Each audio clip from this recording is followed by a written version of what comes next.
بےنظیر بھٹو کی زندگی کے آخری 18 گھنٹے کن مصروفیات میں گزرے اور ان کے قتل کی تیاریاں کیسے کی گئیں اور تقریب و تخریبی کارروائی کیسے عمل میں آئی، تمام تفصیل آپ کے لیے اس ویڈیو میں پیش ہے۔ 26 دسمبر 2007 کی رات جب بےنظیر بھٹو ایک لانگ ڈرائیو کے بعد اسلام آباد کے زرداری ہاؤس پہنچیں تو وہ بہت تھک چکی تھیں، لیکن ISI کے سربراہ میجر جنرل ندیم تاج کا پیغام ان تک پہنچا تھا کہ وہ ایک عام کام کے لیے ان سے ملنا چاہتے ہیں۔ سابق وزیر اعظم بےنظیر بھٹو نے فیصلہ کیا کہ وہ 2 گھنٹے سوئیں گی اور رات گئے ندیم تاج سے ملاقات کریں گی۔ یہ ملاقات رات 1:30 بجے ہوئی اور بےنظیر کے علاوہ ان کے سلامتی کے مشیر رحمان ملک بھی اس میں شامل تھے۔ ندیم تاج نے انہیں بتایا کہ اس دن کوئی انہیں قتل کرنے کی کوشش کرے گا۔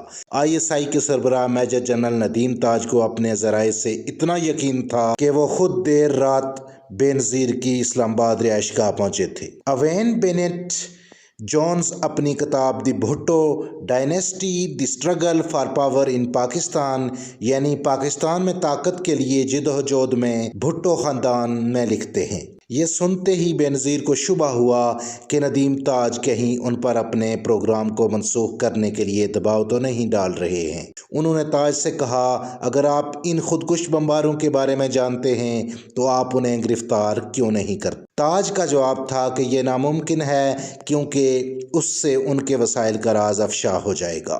اس سے پہلے کہ مزید تفصیل میں جائیں، آپ سب بہن بھائیوں سے گزارش ہے کہ چینل کو سبسکرائب کریں اور بیل کے نشان کو ہلکا سا پش کر کے آل نوٹیفیکیشن آن کر لیں تاکہ میری آگے آنے والی معلوماتی ویڈیوز آپ تک بر وقت پہنچ پائیں۔ آپ دیکھ رہے ہیں ہسٹری ٹی وی 44۔ اس پر بےنظیر نے کہا کہ آپ میری سیکیورٹی میں اضافہ کریں، آپ نہ صرف میری بلکہ میرے لوگوں کی حفاظت کو بھی یقینی بنائیں۔ ISI کے سربراہ نے وعدہ کیا تھا کہ وہ ان کے لیے اپنی پوری طاقت لگا دیں گے۔ بےنظیر جب جنرل تاج سے مل رہی تھیں تو دوسری جانب ان کے قاتل ان کے قتل کی حتمی تیاری کو آخری شکل دے رہے تھے۔ بینٹ جونز لکھتے ہیں، آدھی رات کے بعد طالبان ہینڈلر نصر اللہ 15 سال کے 2 بچوں بلال اور اکرام اللہ کے ساتھ راولپنڈی پہنچ چکا تھا۔ اسی دوران طالبان کے 2 دوسرے ارکان حسنین گل اور رفاقت حسین راولپنڈی کے لیاقت باغ کا معائنہ کر آئے تھے، جہاں بےنظیر بھٹو کو شام کو اس جلسے سے خطاب کرنا تھا۔ اس وقت پولیس پارک کے تینوں گیٹ پر میٹل ڈیٹیکٹر لگا رہی تھی، لیکن اس سے کوئی فرق نہیں پڑ رہا تھا کیونکہ منصوبہ یہ تھا کہ بےنظیر پر حملہ کیا جائے گا جب وہ جلسے سے واپس جا رہی ہوں گی۔ یہ دونوں افراد وہاں سے مکمل طور پر مطمئن ہو کر واپس آئے اور بلال کو کچھ گولیوں کے ساتھ پستول اور اکرام اللہ کو ایک ہینڈ گرنیڈ دیا۔ حسنین نے بلال کو مشورہ دیا کہ ٹرینر کے جوتے کے بجائے کچھ اور پہن لے کیونکہ افواج کو یہ سکھایا جاتا ہے کہ جہادی ٹرینر جوتے پہنتے ہیں اور وہ انہیں شبہ میں پکڑ سکتے ہیں۔ بلال نے مشورے کے بعد جوتے کی جگہ چپل پہن لی۔ نماز پڑھنے کے بعد حسنین بلال کو اس گیٹ تک لے گئے جو ان کے خیال میں بےنظیر استعمال کرنے والی تھی۔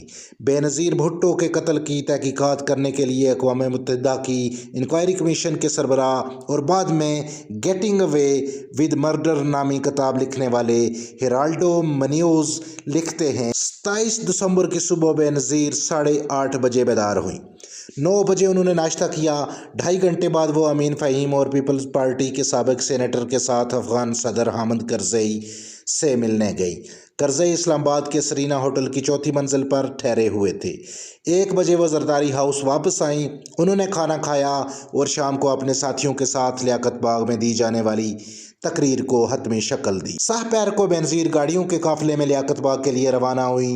اس قافلے میں سب سے آگے ٹویوٹا لینڈ کروزر میں پیپلز پارٹی کے سیکیورٹی کے سربراہ توقیر کائرہ تھے۔ ان کے بالکل پیچھے بےنظیر کی سفید رنگ کی لینڈ کروزر تھی اور دونوں طرف کائرہ کے 2 اور گاڑیاں چل رہی تھیں۔ ان گاڑیوں کے پیچھے زرداری ہاؤس کے 2 ٹویوٹا ویگو پک اپ ٹرک چل رہے تھے۔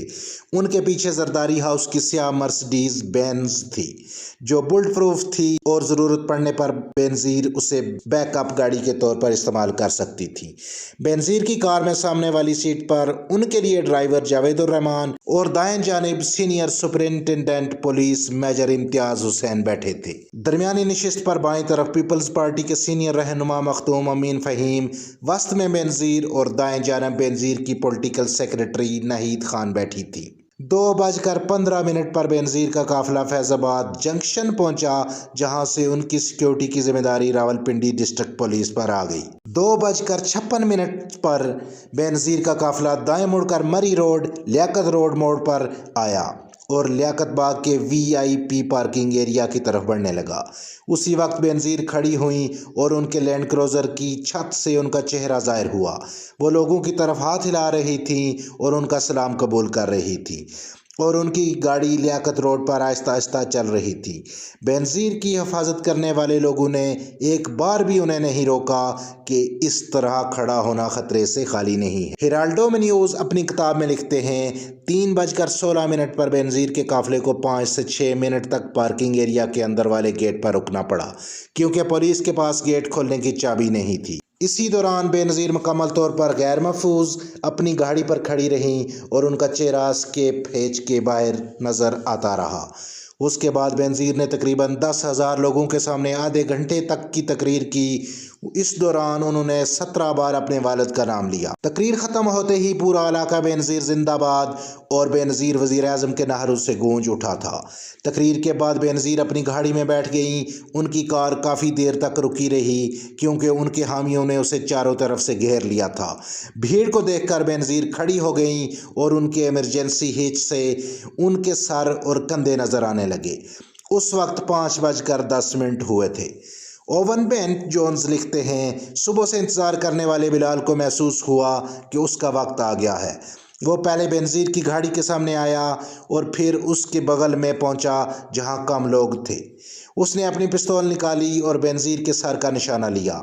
एक सिक्योरिटी गार्ड ने बिलाल को रोकने की कोशिश की, चूँकि वो थोड़ी दूरी पर था, लिहाजा वो सिर्फ उसके बाजू को छू सका था। बिलाल ने 1 सेकंड से भी कम वक्त में 3 फायर की। तीसरी गोली के चलते ही बेनज़ीर स्केप हेच के नीचे पत्थर की तरह अपनी गाड़ी की सीट पर गिर पड़ी। जो ही वो नीचे गिरी, बिलाल ने खुदकुश बम भी फोड़ दिया।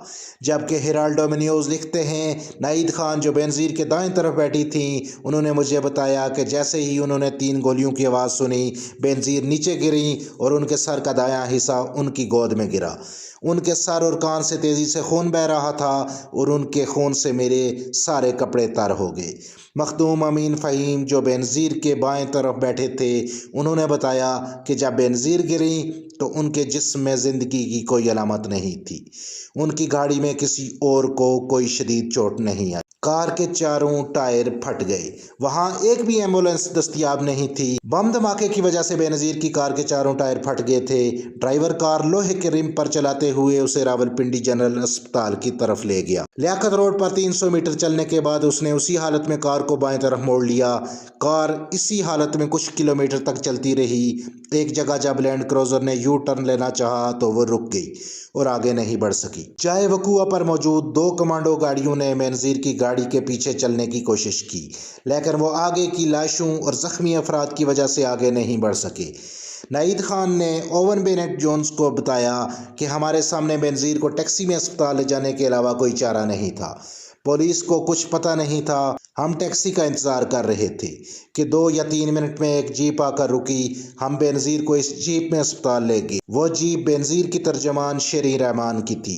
रिकॉर्ड से पता चलता है कि वो सब हमले के 34 मिनट बाद अस्पताल पहुंचे। बेनज़ीर के गले में ट्यूब डाली गई। अस्पताल पहुंचने के फ़ौरन बाद बेनज़ीर को स्ट्रेचर पर पार्किंग एरिया के अंदर ले जाया गया। उनकी ना तो नब्ज़ चल रही थी और ना ही वो सांस ले रही थी। उनकी आंखों की पतलियां एक जगह ठहरी थीं और टार्च की रोशनी से भी उनमें कोई हरकत नहीं थी। उनके सर से मुसलसल खून निकल रहा था और वहां से एक सफ़ेद मादा निकल आया था। मौत के मुकम्मल शवाहिद के बावजूद डॉक्टर सईदा यास्मीन ने उन्हें बचाने की पूरी कोशिश की। थोड़ी ही देर में डॉक्टर औरंगज़ेब खान भी उनकी मदद को पहुंचे। 1 मिनट के अंदर उनके गले में एक ट्यूब डाली गई। 5:50 पर अस्पताल के सीनियर फिजिशियन प्रोफेसर मुसद्दक खान ने वहां पहुंचकर चार्ज संभाल लिया। बेनज़ीर की नाक और कान से खून बह रहा था। हमले के 50 मिनट बाद 6 बजने से कुछ मिनट पहले डॉक्टर उन्हें ऑपरेशन थिएटर ले गए। प्रोफेसर मुसद्दक खान ने उनका सीना चाक किया, उनके दिल की अपने हाथों से मालिश करने लगे, लेकिन उनमें कोई हरकत नहीं हुई। 6:16 पर बेनजीर को मुर्दा करार दे दिया गया। बेनजीर के दुपट्टे का अभी तक सुराग नहीं मिला। सारे मर्दों को ऑपरेशन थिएटर से बाहर जाने के लिए कहा गया। डॉक्टर कुदसिया अंजुम कुरैशी और नर्सों ने उनके जिस्म को साफ किया और सर की चोट पर पट्टी लगाई। उनके खून से भीगे हुए कपड़े उतार दिए गए और उन्हें अस्पताल के कपड़े पहना दिए गए। डॉक्टरों ने बताया कि जब बेनजीर अस्पताल पहुंची तो उनके जिस्म पर कोई दुपट्टा नहीं था। अभी तक ये मालूम नहीं हो सका कि आखिर दुपट्टा कहाँ गया। उनके डेथ सर्टिफिकेट नंबर 202877 में मौत की वजह के कॉलम में लिखा गया है कि पोस्टमार्टम के बाद इल्म होगा। डॉक्टर मुसद्दक खान ने पुलिस चीफ सऊद अजीज से 3 बार पोस्टमार्टम की इजाज़त तलब की, लेकिन उन्होंने 3 बार उसकी इजाज़त नहीं दी। बाद में उन्होंने ये कहते हुए फैसले का दफा किया कि उन्हें बेनजीर के अहले खाना से इजाज़त नहीं मिली थी। जब अस्पताल के बाहर बेनजीर की मौत का ऐलान किया गया तो वहाँ खड़े हजूम के मुंह से एक आह निकली। वो हैरान और गमज़दा भी थे कि एक और भुट्टो ने पुरतशद्दद मौत को गले लगाया था। बेनज़ीर के वालिद जुल्फ़कार अली भुट्टो को भी फांसी दे दी गई थी। उनके एक भाई शहनवाज की जहर की वजह से मौत हुई और दूसरे भाई मुर्तज़ा की गोली लगने से मौत हो गई थी। रात 10:35 पर बेनज़ीर की नाश को लकड़ी के ताबूत में रखकर करीबी चकलाला एयरबेस ले जाया गया। 28 दिसंबर की रात 1 बजे उनकी मैयत उनके शोहर आसिफ अली जरदारी के हवाले कर दी गई, जो चंद मिनट कबल दुबई से वहां पहुंचे थे। जब जरदारी पाकिस्तान पहुंचे तो उनसे भी बेनज़ीर की लाश का पोस्टमार्टम करने की इजाज़त तलब की गई, लेकिन उन्होंने इसकी इजाज़त नहीं दी। 28 दिसंबर सन 2007 को लड़काना में गड़ी खुदा बख्श में बेनज़ीर भुट्टो को सुपुर्द खाक किया गया।